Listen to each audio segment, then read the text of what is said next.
Hey everybody, I do want to trigger warning this. There is a mention of body parts in this video, so if you are not comfortable with that type of language, please skip to 4.5 minutes on this video.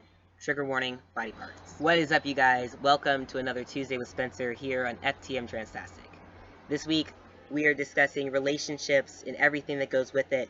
So I'm going to talk to you a little bit about relationships, sexual identity, as a non-binary person. So my sexual orientation is queer. I identify as queer because if I was to identify as straight, it would mean that I conform to one side of the binary, and the same goes if I identified as gay. It would mean I would be on one side of the binary. So I always say queer simply because I'm non-binary, and it just alleviates any of the anxiety that I feel by having to pick a side.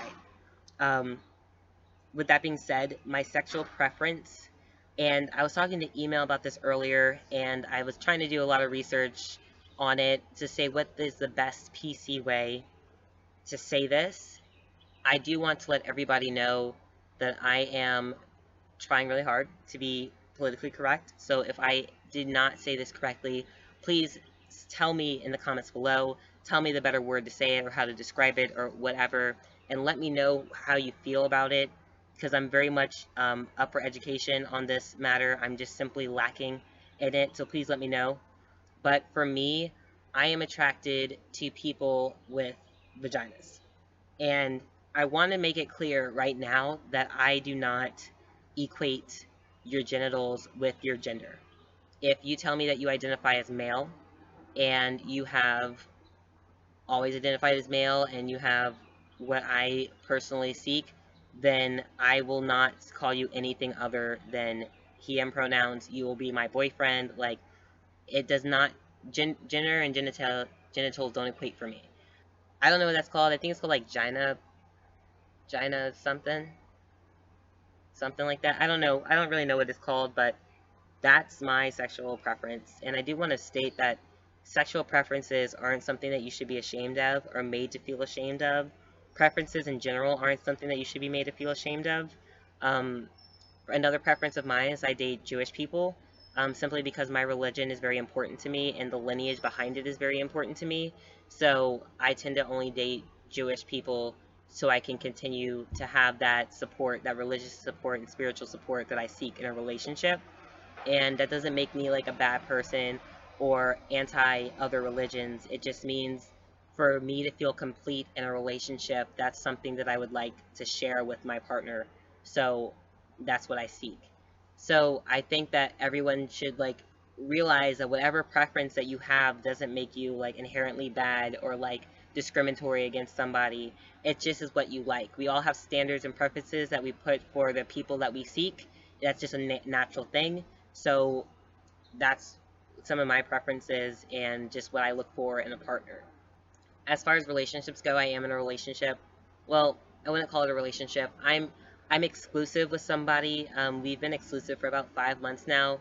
The reason why I wouldn't say that we're in a relationship and I haven't asked this person to be my girlfriend is because I'm moving and I don't do long-term relationships. So I am exclusive with somebody, and her name is Jay, and she's great.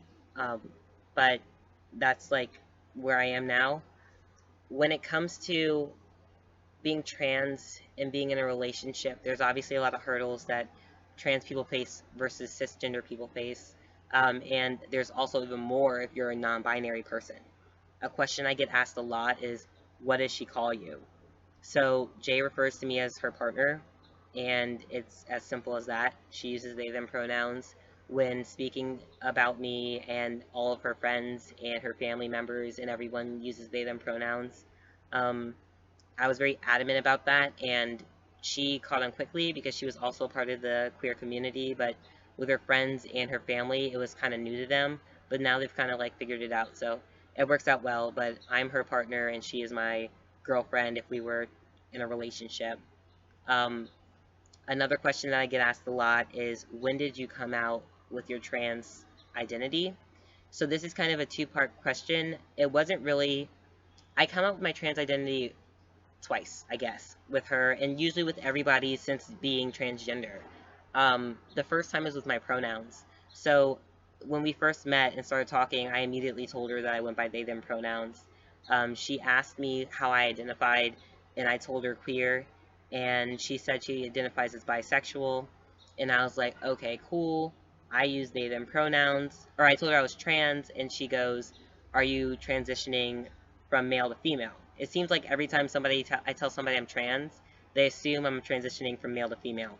But anyways, I told her no, I'm non-binary, and she goes, oh, okay, cool.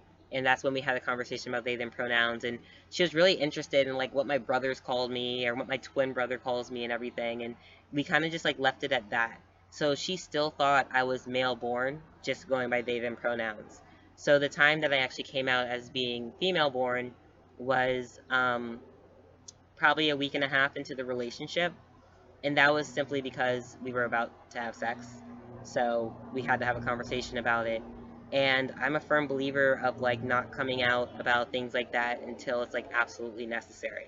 So I have like up until that point, there's no need for her to know what gender I was assigned. And she didn't care one way or another, and it worked out well. And every single time that I've done it this way, no one's really had a problem with it. So I can't really say that like it's like safer or not, but no one, in my experience, no one has ever had an issue with it. So it's kind of just worked out pretty well, and that's kind of how I'm always going to plan on doing things, because it's really none of your business until it becomes your business. So that's when I came out to her as female to non-binary and transgender with pronouns and everything.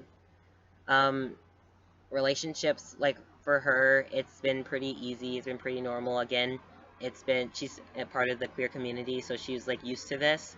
And since she identified as bisexual, she didn't have this feeling of losing her like lesbianism or like the gay label, because she's dated cisgender men before as well as cisgender females before. So like either way, she's always either lost or gained. So her dating me, even though we're seen to like this ignorant population as a straight couple, um, it doesn't really bother her as I know it bothers some people who've always experienced or always existed in queer spaces and enjoys queer spaces. It actually bothers me more. I didn't realize how much I missed being a part of the LGBT spaces that I was always a part of. And even though I still am a part of the group, it's harder, I guess, for people to see it just because I seem male, and um, with her on my side, we seem straight. But that was like, I guess the biggest hurdle for me was just like realizing that I'm no longer as visibly queer as I would like to be. But it is what it is, and I'm very much happy in our little relationship that we have going on. So tell me how you guys feel in the comments below. Tell me if I should have said something a little easier. Please be respectful. I hope you guys are having a great week and are gearing up for an even better weekend. It is Tuesday. It is Spencer. Until next time.